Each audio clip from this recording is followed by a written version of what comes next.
وتشاء أنت من الأمان نجمة ويشاء ربك أن يناولك القمر.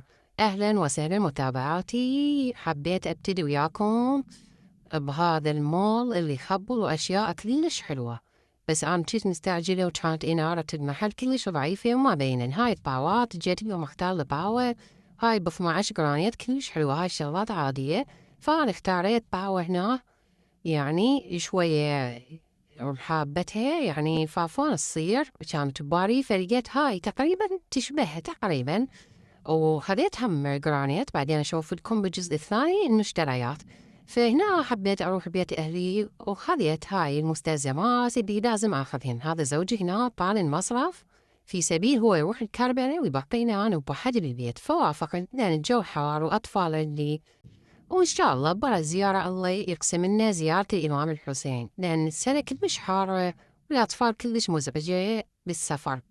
والحمد لله وشكر على كل حال. وهاي بس إحنا بالشارع يعني الشوارع وحشية والطريق فارغ كلش فارغ كان. فوصلنا بخير وسلامة، وأول ما وصلنا كان الاستقبال كلش حلو، وتعرفون كلنا نتصل لأهلها توجهوا وهذا كان العشاء، بس ما صورت كل العشاء لأن أنا دائما تصوير أكون فيه مستعجلة ما أعرف ليش، لأن ما أدري أطفال هواي ودائما مفارغة، فصورت لكم لقطات حبيت أوثقها.